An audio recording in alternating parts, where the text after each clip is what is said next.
In the past, Gaius battles against a dragon and mourns the limitations of his first crest while reflecting on the abilities of the other 3 crests. It is during this moment that Gaius casts a spell to reincarnate himself. In the present, Gaius has transformed into a young teenage boy named Matthias and possesses the crest he always desired, the 4th crest, as he travels on a wagon toward the capital.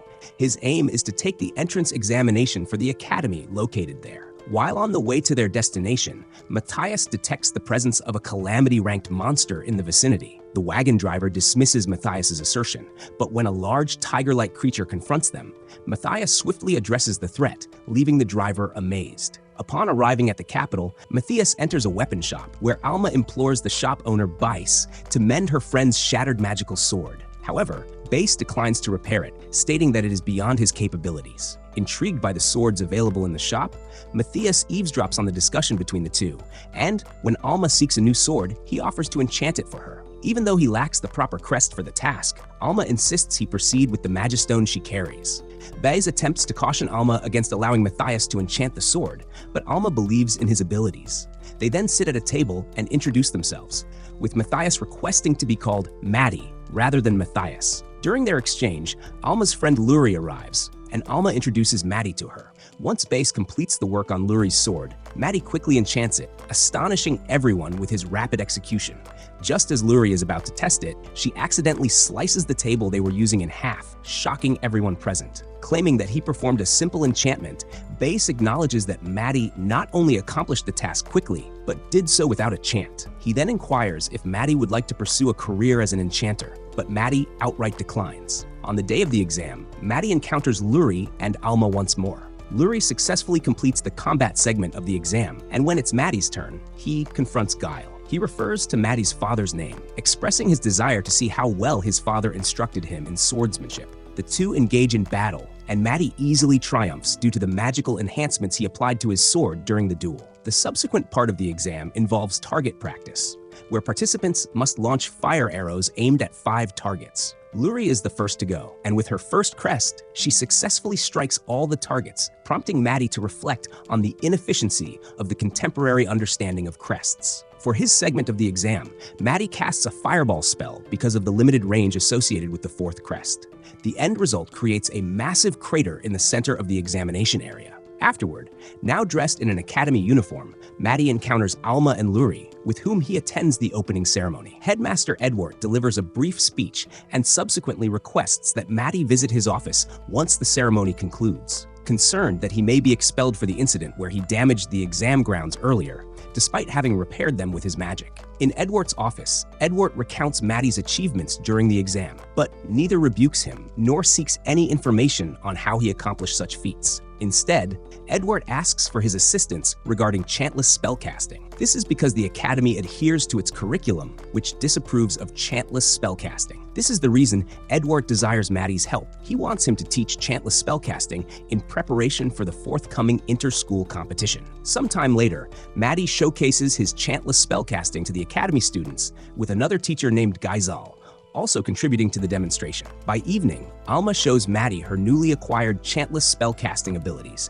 and since Luri is running low on magic, Maddie transfers some of his magic to her. This enables Luri to successfully cast a chantless spell to eliminate a target. On the day of the inter-school competition, Maddie detects a demon somewhere within the arena premises. Coincidentally, Maddie confronts the demon named Devilis, who was masquerading as a human with a first crest along with his companions. Maddie swiftly dispatches the companions with a single spell and challenges Devilis to cast a spell without chanting, and concludes that the demons aim to weaken human spells. Utilizing a spell breaker, Maddie dispels Devilis' human disguise, and the now revealed demon attempts to flee, only to be defeated by Maddie before he can escape. While the students and some of the faculty gather around the lifeless form of Devilis, Luri embraces Maddie for defeating the demon in disguise. Later, at the royal castle, Maddie and Edward are granted an audience with the king, who wishes to bestow upon Maddie a fief, but such an action would incite panic throughout the kingdom. This concern primarily arises from the recent reports of demons blending in as ordinary citizens.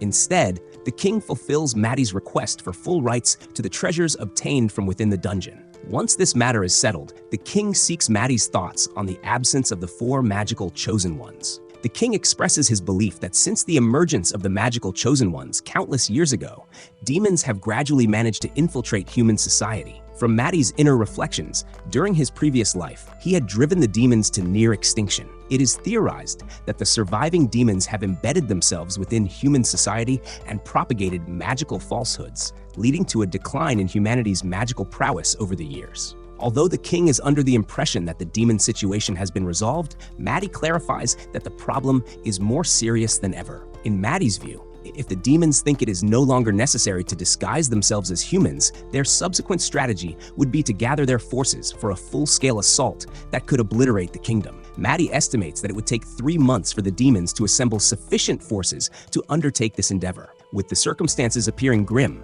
Maddie assures the king that what is essential is a barrier encompassing the entire kingdom for protection. All that Maddie requires to cast the barrier is a divine class artifact and the assistance of all second-year students to erect a permanent barrier around the kingdom. He mentions that preparations for this task can be finalized within a month's time and suggests that the students continue to practice chantless magic. Considering Maddie's words, the king designates him as the leader in the battle against the demons. Within the castle's treasure chamber, Maddie discovers several ancient artifacts he crafted in his former life.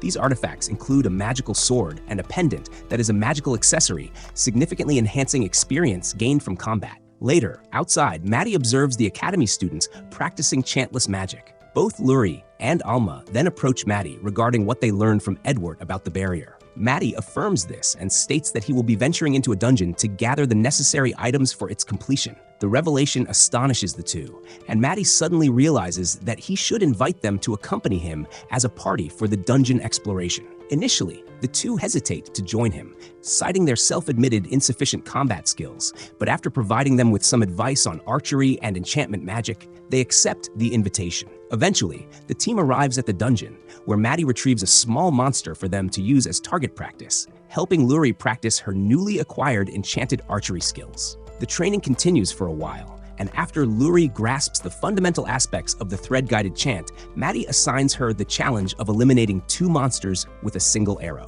Alone with Alma, Maddie instructs her on how to filter and combine the dungeon materials or its ore into metal. By doing so, they acquire mithril and iron clusters, and Maddie vows to teach her how to transform the newly gathered ore into enchanted weapons. Meanwhile, Luri successfully kills 3 monsters. When they regroup with Maddie and Alma, Luri observes Alma testing out some weapons she has crafted, and Luri subsequently creates some plated armor for both her and Alma. Maddie then declares that they will be advancing to the 10th floor of the dungeon, which will serve as a trial for the skills they have learned so far. On their journey to the 10th floor, both Luri and Alma demonstrate impressive combat skills and receive increased experience points because of the pendant Maddie was wearing. Soon, the group encounters a killer dog, and due to the effective teamwork between Luri and Alma, they succeed in defeating it. Once the killer wolf was taken care of, Maddie sets up camp and temporarily leaves the group to explore deeper sections of the dungeon. In one of the lower floors, Maddie discovers adamantite and becomes intrigued by the potential presence of a boss monster on the floor beneath his current location. Driven by curiosity, Maddie descends a level and confronts the boss monster, which is an arc serpent. The clash with it proves challenging, but ultimately, Maddie prevails. 2 demons sense the immense surge of magic but disregard it, as they assume that humans cannot wield such powerful magic in that era. Upon returning to the 2 women, Maddie presents them with the body of the boss monster he has vanquished, leaving them utterly astonished.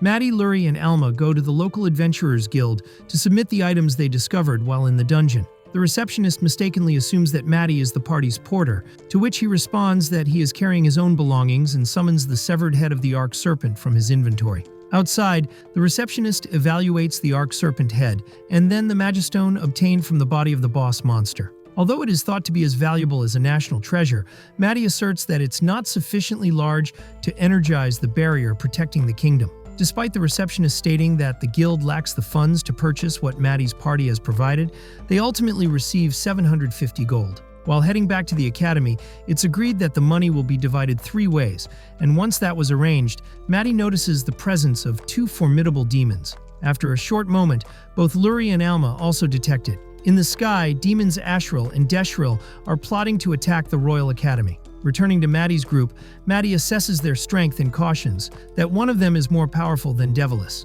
The group then splits into two, with Maddie deciding to confront Ashril, while Luri and Alma take on Deshril. Without wasting any time, Maddie confronts the two demons and takes the offensive. He manages to seize control of the fire spell aimed at him by Ashril using one of his magic control spheres and sends the spell back at Ashril. Enraged that Maddie has attacked his master, Deshril attempts to strike Maddie, but is instead hit by several arrows fired by Luri. The arrows weaken Deshril, and he is then instructed by Ashril to deal with the girls while Ashril focuses on Maddie. Facing Maddie alone, Ashril begins to cast a large spell powerful enough to destroy his control spheres, but Maddie casts a small fireball at the spell's weak point to obliterate it completely. As Maddie gains the advantage in their fight, Ashril tries to flee, but is halted by the elusive control spheres that Maddie has spread across the battlefield. When Maddie tries to strike Ashril again, he reveals the hidden spellcasting circle that he has created for his protection. The two continue to clash until Ashril decides to end it, and he is then encased in what is referred to as an occlusion orb. This orb forces Ashril to the ground, and when he attempts to cast a sacrificial spell to call forth monsters, Maddie cancels it as well. Shifting focus to the girls as they fight Deshril, their guerrilla tactics prove highly effective, and eventually Maddie intervenes to help finish off the demon. Although the demons have been defeated, the battle attracted attention from onlookers throughout the city, prompting Maddie to grab the girls and use a levitation spell to escape the scene. The next day, Maddie, Edward, Luri, and Alma are given an audience with the king, who presents Maddie with another reward for his group's recent achievement. After giving it careful thought, Maddie asks for more dungeons, and the king grants his request. Shifting his focus to the girls, the king inquires about their desires, and both Luri and Alma opt for money as their reward. Once that is settled, Maddie calls out the demon spy, covertly observing their conversation. As the demon refuses to show itself, Maddie disrupts the magical visual feed that was monitoring their discussion, causing it to scream in agony. The king identifies the voice as Elhart, the former captain of the Magic Order. Surprised by this, Maddie explains to the king how Elhart managed to execute this action. Assessing the coordinates of the location where the spell was cast, Maddie asks the king what that location is. The king replies that it is a ruined village. Even though the distance from the castle to the village is significant, Maddie has a backup plan that will enable them to reach their destination quickly. Maddie and the group then proceed to a dark and desolate area while Edward and the academy students prepare 1.5 tons of mithril in his absence for the barrier. In the desolate area, the group encounters a massive black dragon, and Maddie converses with it, revealing that it is an old friend of his from his previous life named Iris. After Maddie tends to Iris's damaged wings as best as he can, Iris allows the group to ride on her back and flies at a slow enough pace to ensure their safety during the journey. Maddie quickly handles the demon placed in the watchtower after arriving at the desolate hamlet. Iris, Alma, and Luri look on in amazement as this feat is completed. Maddie observes that the mysterious presence he experienced there is the same as that of the castle, and that one of them would be Elhart, who would be somewhat of a menace, while the other would be more of a challenge. In the middle of this reflection, Iris almost hits Maddie when she collides with the little tower he was standing near. Iris struck the tower due to her lack of experience with landing. Maddie sets up a telepathic line of contact with Luri and Alma inside the little tower, and he also gives Alma a casting circle to use as a means of attack. Maddie warns the two to be silent inside the next room since the adversary is employing a concealment spell to mask their magical abilities and whereabouts. Alma tells Maddie that there is one in the corner and asks if either of them detects a place where the magical energy seems to be lacking. Maddie then reveals the demon's presence, who continues to think he is unseen by the gang, before Luri's thread chant arrow strikes him in the forehead. The demonic characters that Maddie is actually a fake as the real one is still in the capital make him angry that his cover has been broken. The demon then launches an assault on Maddie, who is thought by the demon to be an imposter, as he directs the girls to utilize enchanted arrows to attack. Maddie continues to be attacked by the demon, and enchanted arrows are fired into its back, causing its inner magical strength to clot. The demon uses Disfortune, which changes him into a larger, bulkier form and gives him tremendous power in exchange for the user's life, since he has no other options. The devil then attempts to strike Luri and Alma, but he actually assaulted a phantom made of magitoxins. Maddie then names the demon Elhart as Luri kills him with an arrow to the head. Maddie crushes a few magistones in order to create a magical calamity as he prepares for the upcoming battle by telling Luri and Alma to ride on Iris.